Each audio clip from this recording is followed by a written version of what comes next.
From Bloomberg QuickTake, I'm Madison Mills. Polls indicate that the economy is one of the biggest factors influencing how people will cast their ballots this election year. Joining us to discuss how either candidate could impact your money is Kriti Gupta from Bloomberg News. Kriti, thank you so much for making time on your very hectic night of covering this election. How are you? Well, thanks for having me. It's a busy night, but this is a good break to have always. I'm glad you're seeing this as a break. That's wonderful news. Kriti, first, can you just talk to me about the stimulus package? This is something that's on the minds of millions of Americans. How could either candidate influence what happens next with stimulus funding?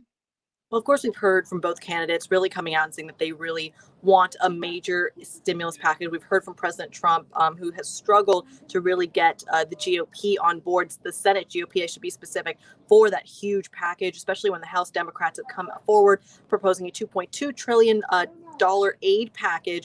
So really, when you're seeing a Biden victory, that whole process seems a whole lot easier because you have that House Democrat support. A Trump victory would mean the same thing, but the real stickler here is going to be that Senate race. And that's really what markets in particular are watching, because in the past few months, you've seen President Trump, you've seen House Democrats really come together and make this bipartisan deal. But it's the Senate GOP that's really said, well, hold on, we need to be more fiscally conservative. We need to hold off on this major comprehensive package and target areas instead. So things like airline aid, things like furloughing, preventing the furloughing of airline workers or small businesses and restaurants. So two different approaches there, but it's really the Senate race. You want some sort of indication from the House, the presidency, and the Senate that all together they're going to come together and they're going to get the deal passed.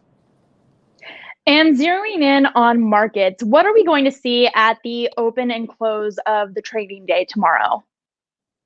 Well, your guess is as good as mine, honestly. I mean, you're seeing just in the first few hours of overnight trading, you've already seen markets swing back and forth. So a big kind of point to make here is your guess could possibly be based on what's happened back in 2016. In the 2016 election, you saw President Trump make that surprise victory. And overnight, you saw markets really tank. But then the next day, people realized, well, hold on a second.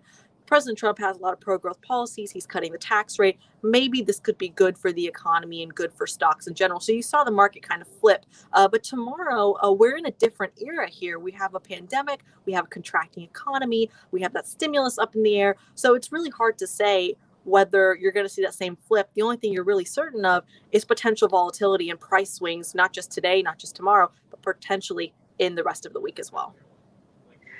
And how could a potential contested election impact voters financially? It would hurt. It would really hurt. And that would show up in the markets to begin with, because, of course, they're trading really quickly. And that contested election could not only mean some just uncertainty in the markets. The number one rule when you're trading markets, that uncertainty is not your friend.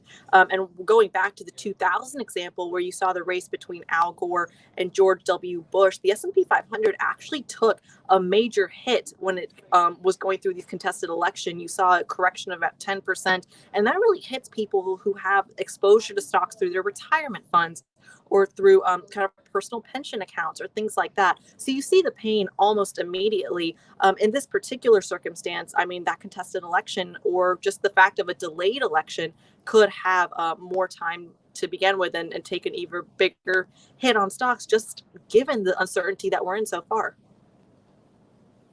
Right. And looking a little bit more closely at the results that are coming in tonight, how could swing states impact the markets as we head into this time where we may not have a clear answer on who the winner is? Well, that's a great question. Florida is definitely in the spotlight, and that's a big one that people are watching. North Carolina, Ohio, Pennsylvania, even. So a lot of these swing states are actually coming out shortly. If they haven't already, I actually haven't looked at my screens, but those are really going to change how the market is viewing the possibility of a Trump victory. Now, going into tonight, you really saw the markets go all in on a blue wave trade. So that means really going forward for cyclical stocks, for the oil sector, for people that could benefit from a virus containment measure, from that additional stimulus. So a lot of those small businesses, a lot of those small cap stocks that really need that additional funding, airlines even, are another example. So going into tonight, you really saw the market positioning for that. But then once again, if it all flips because of the swing states, that shows up in the markets immediately. You see those risk gauges pull back. You say, hold on a second, we shouldn't be running too fast. And you've already seen that happen a few times just in the last few hours. And you mentioned the importance of the impact of the winner on these specific sectors, but more specifically, looking at how it could just impact our viewers' wallets. What are some of the things that either candidate, if they win, could be doing that could influence our money? That's a great question. I mean, I've been talking about the market impact, which of course would show up in pension funds and in your retirement savings account. So that's one aspect of it. But just looking long term, pulling back and looking long term, I'd like to give you the pros and cons of each candidate. And let's start with Biden here. Biden has talked about a major infrastructure spending package. So that, of course, would help industries and workers in particular create jobs in sectors like oil, which is the huge example, create sectors in metals, create industrial jobs. Stocks like Caterpillar, like Deere, those would all benefit as well. Not to mention just put a little extra money in the pockets of small business owners. So that's a big one. On the other flip side, a big pro of President Trump is the fact that he's talking about lowering the corporate tax rate. He's already done that from 28% to about 21% back in 2017. He's talking about lowering it even further down to 15%. That's a big help for corporate America, because that means that in theory, and I do specify in theory, it would mean more hiring from some of the country's biggest names, and of course help their stock as well. Kriti Gupta, thank you so much for joining us during your incredibly busy night covering this election. For everyone watching, we'll continue to go live on Quick Take throughout the night, so follow us here for more, and thank you so much.